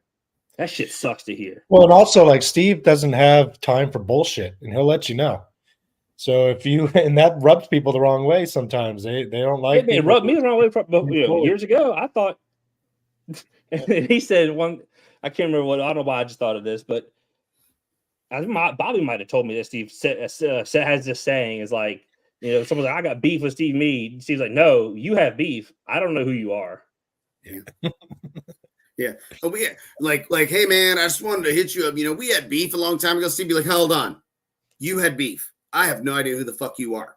Yeah. You know, like I don't even fucking know. Like I couldn't give a fuck. If you're one of 1,000 people that want to run your fucking mouth on the internet, I don't have time to give the slightest fuck about you. You know, and this right here, people complain about pricing from whoever, and then the moment they need to warranty something, the cheap brand is like, no, we're not warranting that, or no, or that's if you can even get some of these. Like, try call Scar, bro. Call Scar. Try to get an answer. Yeah. Try to fucking ask them for recommended enclosure parameters. Talk to a human tomorrow. Can't confirm. Now, if you call before the coffee time, what happens if you get crazy? Can't help you. Can't help you. Don't get reckless. Anyway, let's start. One of my guys at the shop fucking came in the next day and fucking had it all done up, and I was like, God damn, bro. He's like, and then the next day it was gone. He was like, my wife said no. Scrolling. Those choke change comment. Oh, here we go. I just want to circle back, swing it back. Why did some Class D amplifiers drop their balls on everybody else at Aggieland? That's wild, bro. Crazy. And at a and even though we're talking about a fucking $1,800 800 watt 8-channel amplifier, or a couple of them, right? At a fraction of the price of the super duper fucking caviar eater fucking I quite literally amplifier, and gave myself a demo in a car, my friend's car, so I could just got in and listen to it. $40,000 worth of amplifiers. There were 4 amps in the car. Yeah, $40,000. Motherfucker sounded good. I'll say that. But did it sound good enough that I could just buy Jeff's car? I don't know, man. Yeah, I mean, it's just like high-end home audio shit that gets into the $250,000, $300,000, $400,000 range. Like, what is it you're paying for at that point? Definitely not paying for the way it sounds. Paying for because I have a huge pocketbook and I want you to know that's what you're doing. Well, I mean, you know what? And here's an example, right? Is my acrylic fucking $9,860 6/8 all acrylic truck boxes. Do you fucking need that because it's better than a fucking $1,700, $2,500 plywood box? You don't need that. Shit. No, yes, I do. Actually. Yeah, well, they do. And if you make enough money that it doesn't make a financial impact on you, then yeah, you fucking, if you just go, I could fucking have that. That's what my buddy Mikey was like. He was like, I can have that. And I'm like, yeah, dude. And, you can't have it's 98. He'd already, he had already paid like $2,760 for a custom plywood one. And I like finished the fucking rendering and showed him, and he's like sitting there looking, and we're talking, and he's like, dude, that is so fucking sick. I'm so excited. And then I was like, I modeled it after this one, and I scrolled over in the design file because I had originally built the one for Post Malone, and I showed him the rendering of Post Malone's box. And he was like, I can have that in all acrylic. And then I was like, yeah, bro, like the Post Malone box. And he was like, what? And I'm like, bring up, and I get my phone out and I show him a picture. And he's like, how much is that? I can have that. And he's like all weird and all like fucking moving around and like, bro, because like, he knows what's coming. He knows. Like, it's like it's like $7,000 more. And he's like, that's it. And I'm like, no, I'm just kidding. I'm like, yeah, 98. It's 9860. You know what I mean? And he's like talking. He's like, is that okay if I change it? I'm like, Mikey, yes, bro. I didn't build anything yet, dude. Like, we're good. And he's like, okay, let's fucking do it. Let's do it. And he's like, he's like all excited. And now he has that fucking thing in his truck and he loves the shit out of it. And now he's gonna do a big crazy build. We're talking about doing like 18 or 24 12s in a fucking Escalade ESV because that's what everybody wants me to build in because I know them so well. I can build them super efficiently. Yeah. So like that's what that's like. If you make $250,000 a year, spending $10,000 on a fucking speaker box isn't that big of a deal. And you're like, he shows it off to like his buddies and stuff, but he doesn't go to fucking car shows really. He doesn't give a shit. Yeah. It's just back there so that like he gets in and he's driving and he's like, yeah, that. And he just makes him smile. You know what I mean? That's what these, like when people, it's the same way that you describe what we do. And when somebody doesn't get it, when they see a video of a bass car playing and it's fucking people are diving out and getting crazy hair tricks and like parts are flying off the car and people look at it and they get all funny face and they go, why? And you're like, because look at everybody in this video. Everybody is fucking smiling and giggling and having an incredible amount of time. It's like a fucking roller coaster ride. It's like an amusement park. It's a fucking smile generator. It makes people fucking smile and giggle. And Jerry, you're fucking absolutely right. I don't want cheap customers. They're whiny. They're needy. They fucking have buyer remorse before the whole thing fucking starts. It's like, and they should. They don't have any fucking business buying this shit. You ever see these fucking people that like have a shitty ass car and they're like on a tight ass budget and they're fucking financing a bunch of a medium grade build. And you're like, dude, why are you fucking doing this? Take care of your fucking finances. I wouldn't put any fucking beat in any of my vehicles if I couldn't fucking afford it. It's stupid. And that's what makes people grumpy is they fucking there's a reason why they shit on their responsibilities for their stupid thing. There's a reason why there's $15,000 credit card debt average in this country, Bobby. Because people don't really think about their finances. They sure fucking don't. Just buy shit. God, let me tell you guys a funny story that is like this is a very me thing, right? You guys are familiar with the Raiden truck, and you're familiar with the custom grill I made for the Raiden truck and how it has a big Gately shield on the front of that grill that lights up, okay? So the first version of the grill, I just made a big Gately shield shape, and I made a press grill that went inside of it, and the grill looked pretty fucking cool, but Jim was like, no, I want it to say fucking Gately and I want it to light up and I want that center of the grill to be the primary component of the grill. And I was like, oh, I was kind of, my vision was this. And he's like, no, but that's what I want. I want you to make that for me and it's going to look fucking cool. And I'm like, okay, I'll make that. And then I made this really beautiful epoxy pour with number 8 stainless that Steve cut for me. And I made this really beautiful piece and I fucked it up really bad. Okay, so that's 2. I have that. And then I made another one that came out pretty good, but it wasn't quite fucking perfect. And I was like, okay, I'm gonna make another one, and if I fuck that one up at all, then I'll use the 3rd one I made. And then I made a 4th one, and I fucked it up. And so we put the 3rd one that I made on, and it was awesome. But I think it took an impact because it had some fractures in the acrylic, and it was a little fucky looking. And I was like, cool, we have the Raiden back. I'm going to make a new one. And so I started making a new one and I fucked it up. So that was 5.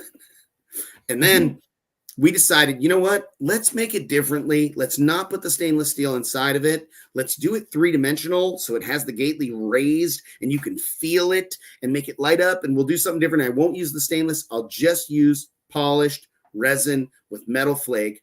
And so we made one today. We started last night and we fucking made one today. And right when it was just about done and Anthony popped it off the CNC machine and he handed it to me and he was smiling all big and he's like, that looks fucking sick. I was like, I know how to make it way better.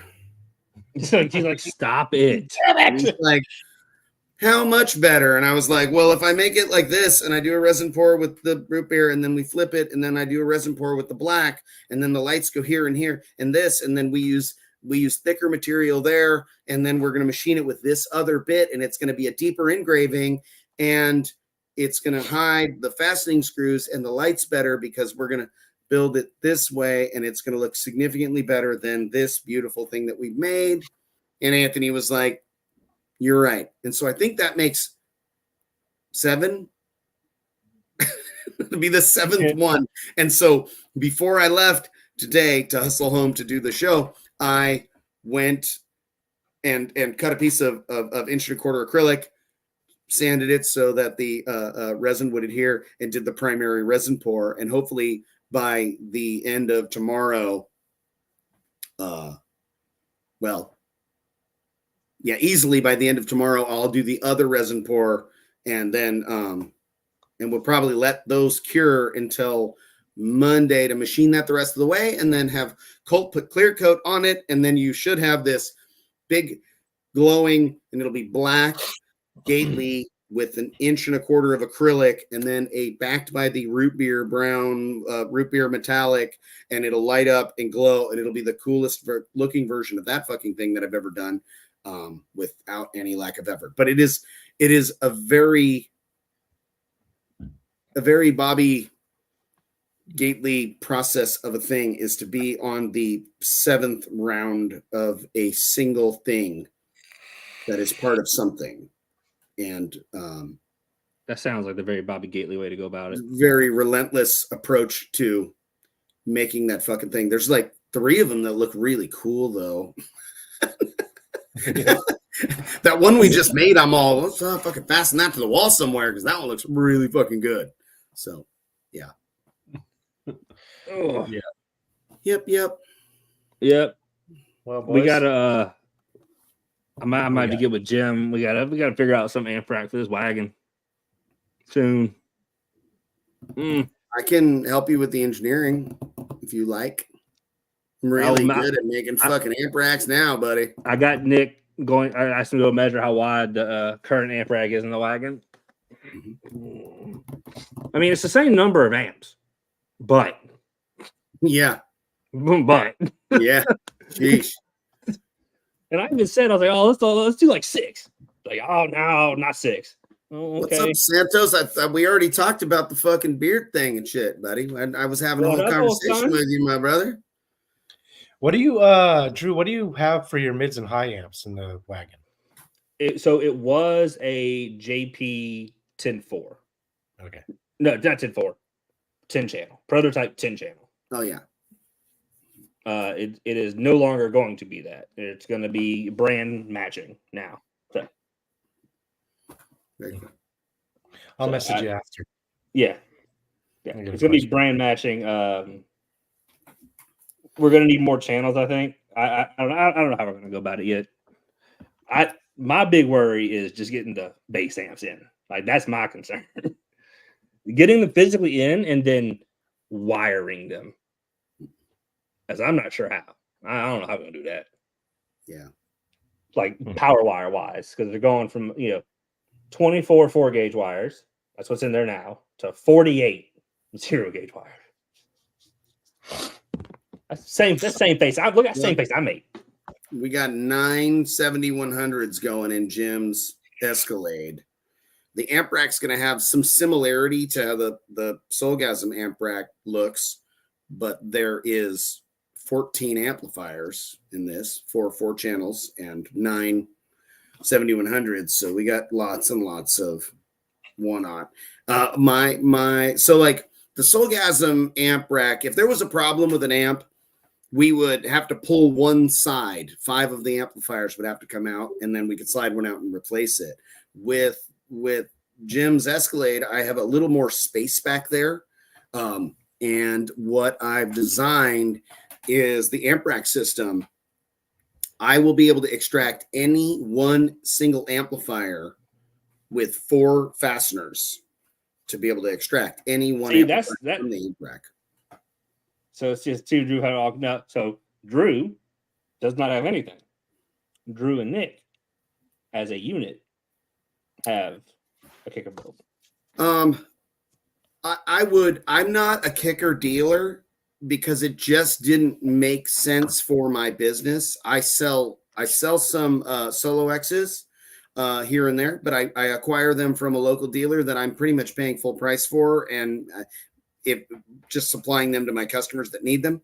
And I sell shitloads of key locks. We use them in many of the installations we do. The Kicker key lock is one of my favorite.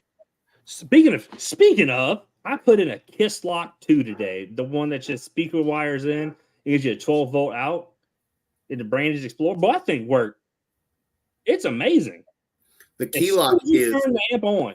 Fucking outstanding. It is such a fantastic product. Like we had earlier today, we installed one of them in a customer's truck. He had a 2022 or 2021 Ford truck that did not have the B&O system. And that thing has two all-pass filters on one side and 3 on the other on the front channels. And it has massive amounts of volume dependent equalization on the Ford truck. Oh yeah. So as you turn, because you need more bass as you turn down low. Yeah. The key lock fixed pretty much all of that, recovered lots of the low frequency and made it relatively flat. It was very impressive. And the customer's truck sounded pretty fucking good as it was, but we put the key lock in and he's like, damn, it's way fucking better. I didn't expect it would be. I mean, I was impressed by how good it sounded. He had an audio control 4-channel amplifier and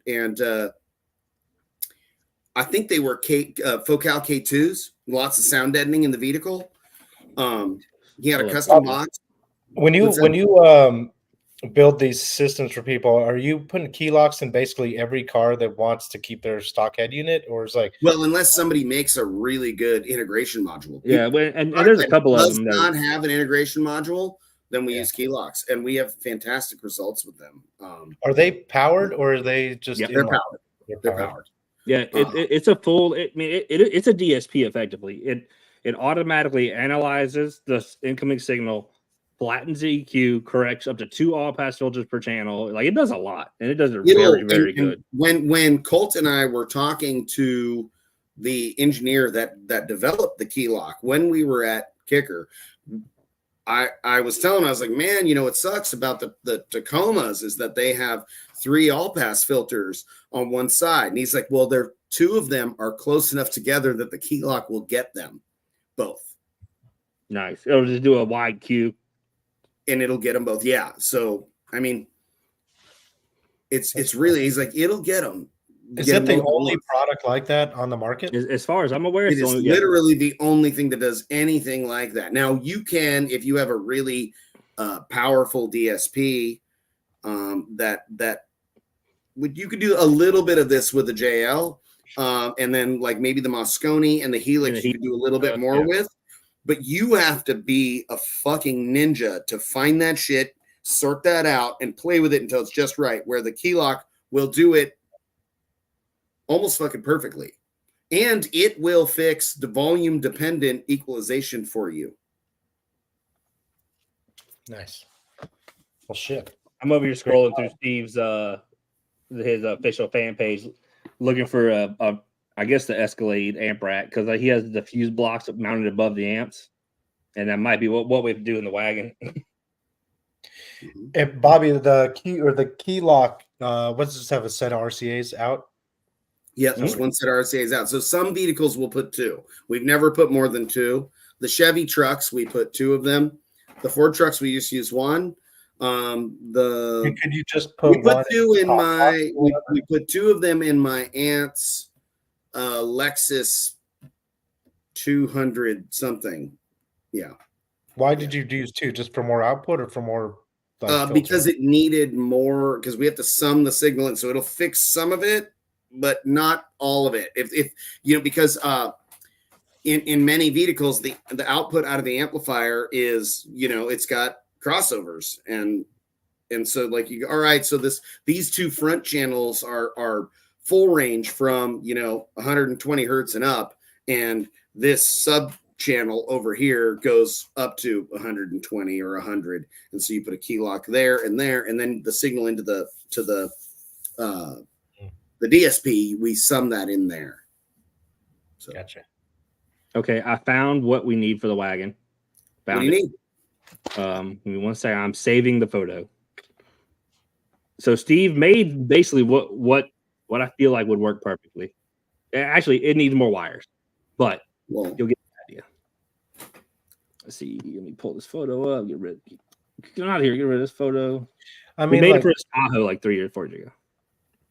For you, Bobby, like being that you have your own audio brand now, doing a big build with another company is probably not really super realistic. And it would need to be a brand that I sell out of my shop. So like right. It makes more sense that it would be a big JL build, and it would likely be a big JL sound quality competition system build that I would do. Whose build is this? Look at the fucking wire. This is Steve's Tahoe. Dude, how big is that wire he's running? I think it's 4/0. Oh no, that might be the 8/0 shock wire. Giant. I mean, but why do you need that many runs? Fucking because why not, bro? Anyway, no, I mean that's probably not. It looks big, doesn't it, or is it just me? It might be 4/0 or 2/0, and it's just foreshortened in the image. So my thought process is this: in the wagon, we're not going to be able to use all the power we have on tap. That's just plain simple. Not even close. Why don't you use 1 amp per sub? Because that's add more later. It's why don't you do it? That's what I said. But sometimes you got to do what you got to do. You know what I'm saying? So my thought is this: like my biggest worry is getting wire to the batteries because I don't think there's enough space. So my thought is basically this: instead of running 24 powers, 24 rounds from the battery to the amps, we just run half to something like this.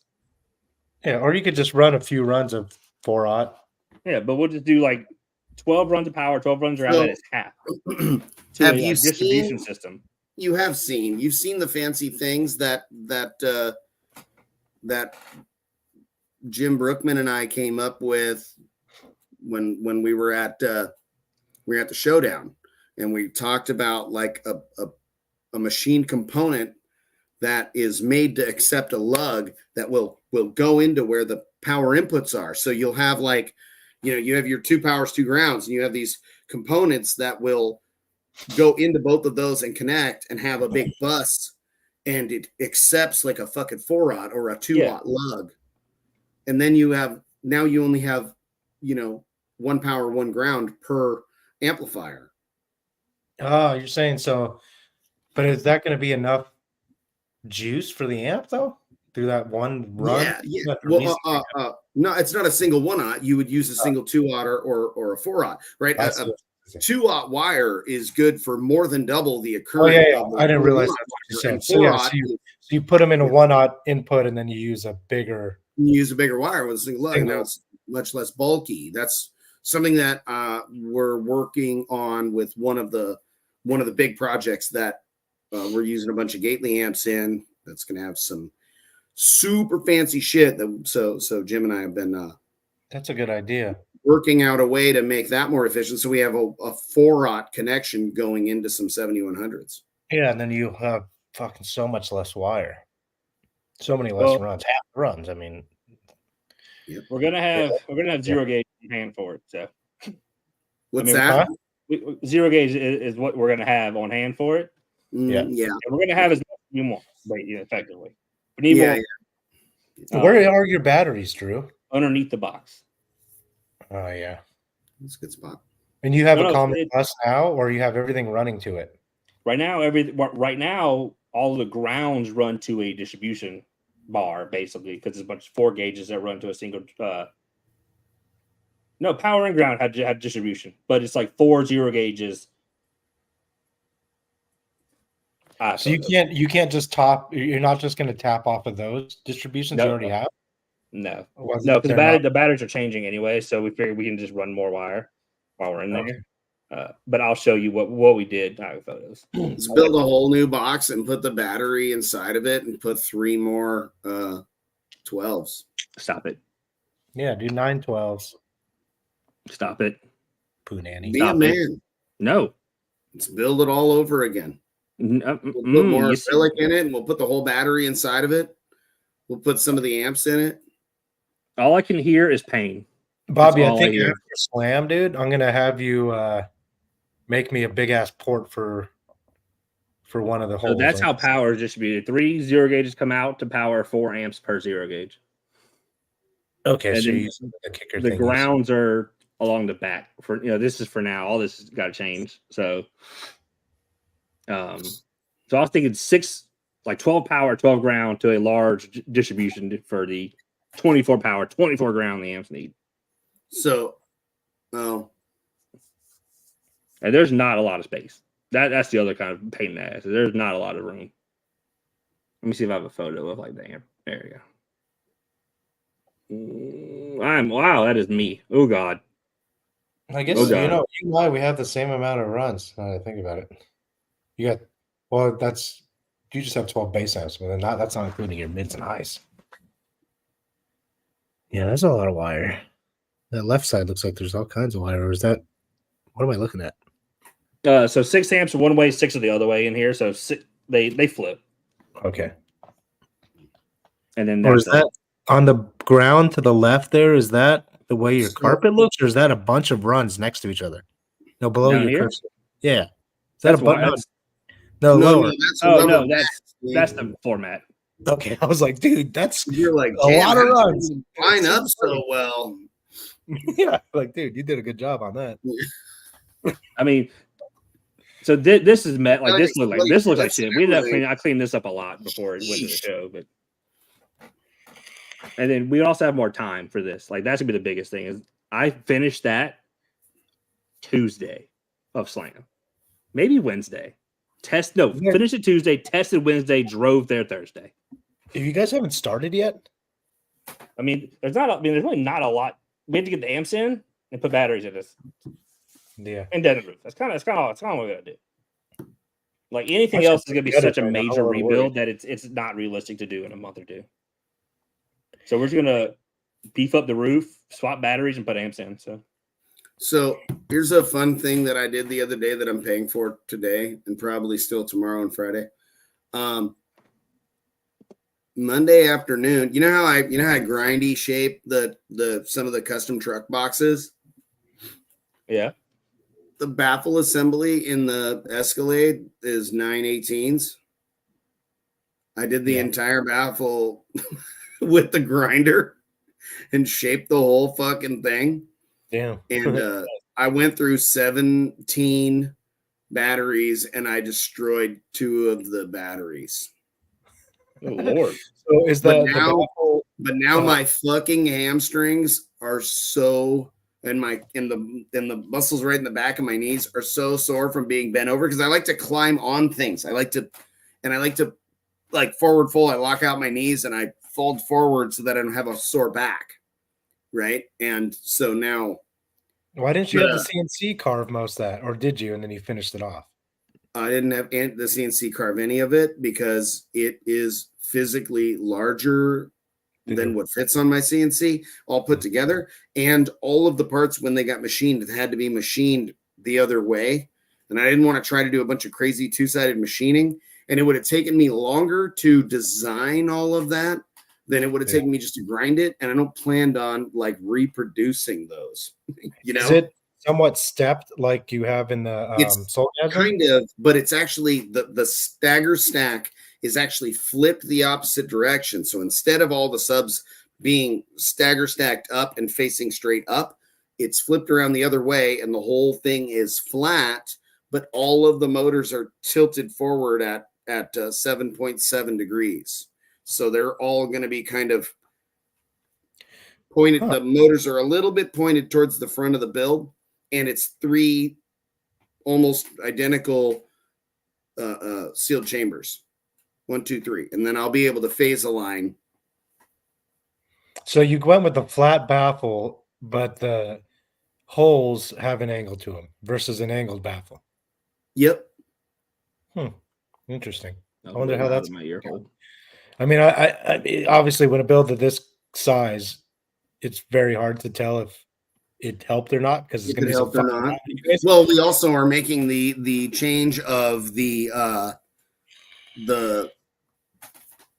sealed chambers and phase alignment, and we're going to test. We'll know if phase alignment does anything for it. It helped. It does. In the Soulgasm when we did it. It helped a tiny bandwidth. We gained 3 dB in Jescar last weekend, but it with fucked like little up. subs. Yeah, but it fucked up more of the because they're sharing the chamber and they're sharing the port in the Soulgasm. So it helped. The Soulgasm is 6 order. It is. Yeah. That's the one thing I haven't been able to test yet. Is a 6 order. Me and Colt and Tyson were all really excited about it. We had the Soulgasm at the shop, and I was like, "Hey guys, let's do the phase align thing." And they did the whole thing, and they were like, "What you set the max mic at for reference? Like, what'd you use for reference? Like center of the truck or the headrest?" So you put use that for reference. Oh. Well, I mean that's where our heads go. Yeah, makes sense. And then I'm gonna need to come out there. The turbo mic on the glass and at the headrest, and it was relatively similar in the results that we found. I'm gonna need to come out there next time y'all are working on it, just so we can tinker with it. Well, I mean, you actually just set max up in it, and I can just remote in and tinker with it at super low volume. Yeah, that'd be kind of fun. That's we are putting the new big battery in. We built the battery case over the last couple days, welded it all up, painted it, did all the stuff, installed it. The guys were Tyson and Gary were wiring up the battery at the back of the truck, and Colt was rearranging the wiring under the hood and making a battery delete, and we're replacing the battery under the hood with an AGM, and we're really looking to see what that thing's going to do at 16 volts. Speaking of battery, wild man. You asked me what batteries. I think we're gonna do LTO cells. Speaking of battery and JL amps, since we're all using those, Bobby, after talking with Brad yesterday, like to really get full potential out of those batteries, we can't charge high enough using those JL amps. So I messaged Matt yesterday, and he told me to call JL because he said they get that question a lot in tech.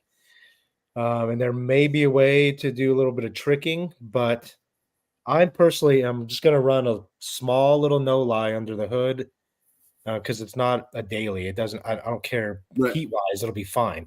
Right. But I'm going to run a 12-volt battery just for the JL amp in the car, and then everything else is going to run off the big bank, so I could actually charge it 15, 8, 16. I mean, you can just do like a Jerry. How good were you up to? Mine won't turn on over 15.4. If you go in the program, it's off. Somebody asked us. So I'll just play this real quick. So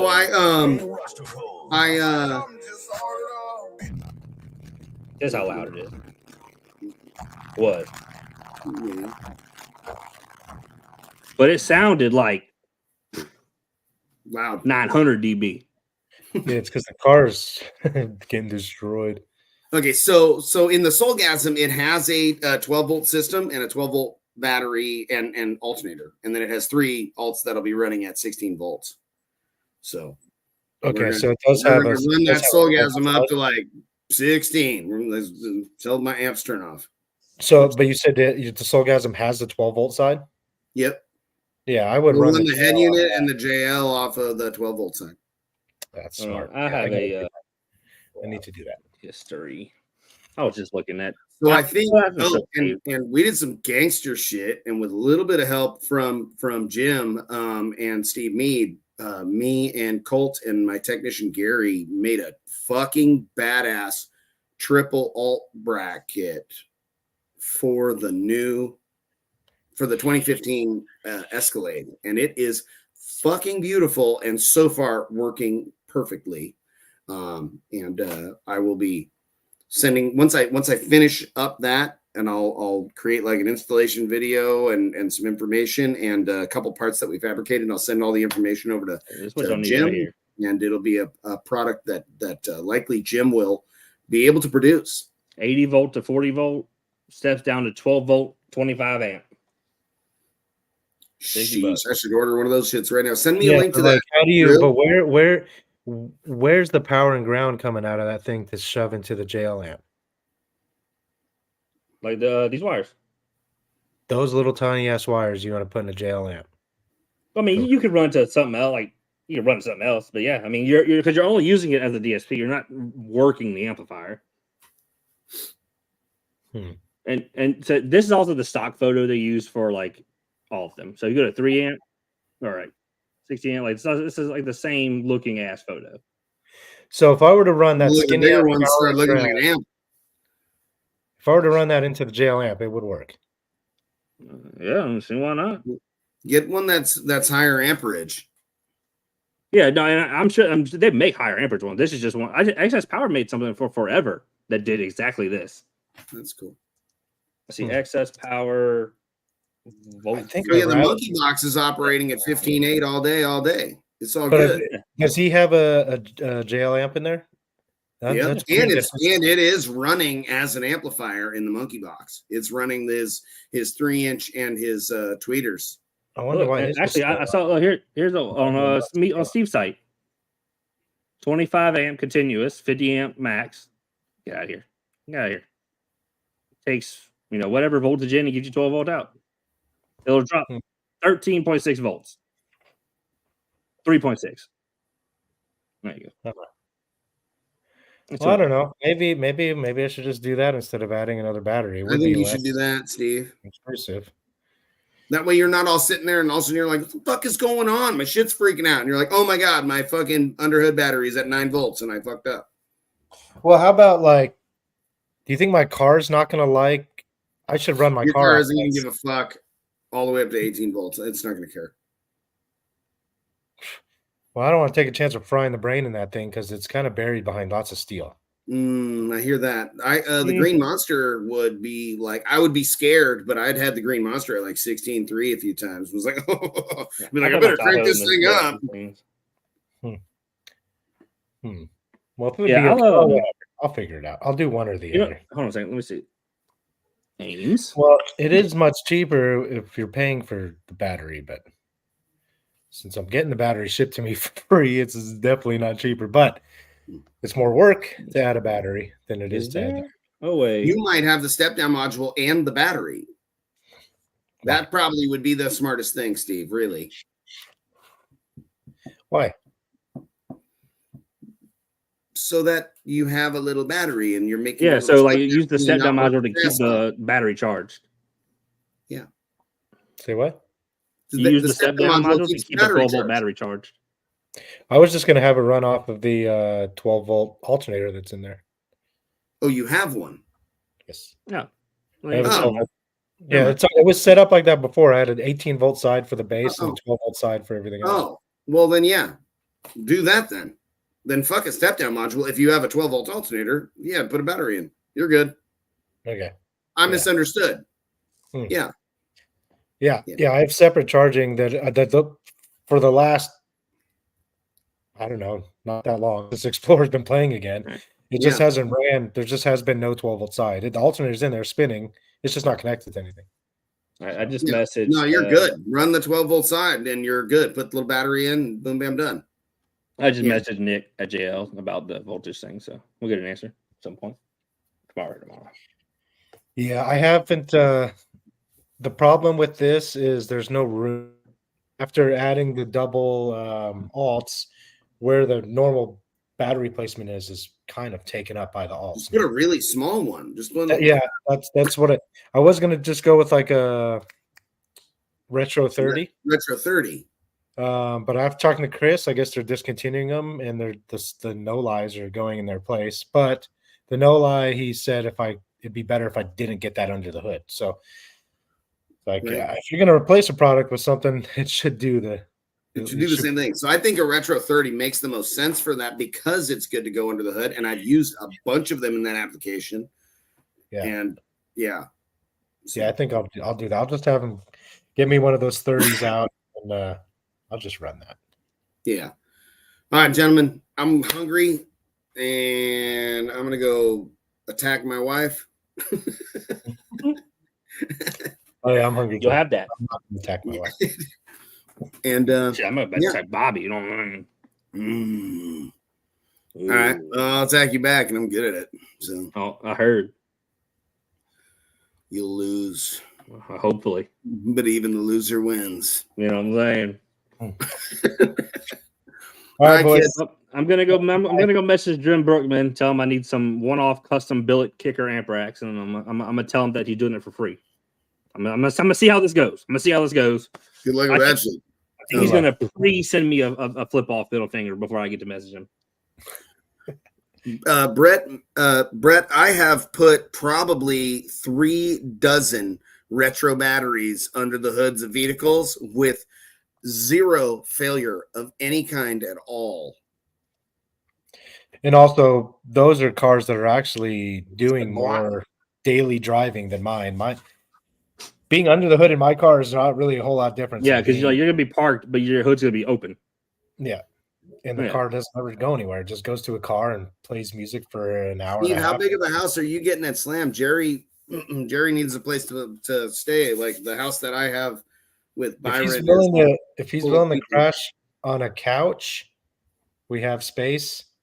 I'm probably going to bring a blow-up mattress. I don't know if he's going to want to do that. But so the way that the place is set up is there's a good amount of wasted space, like in that basement.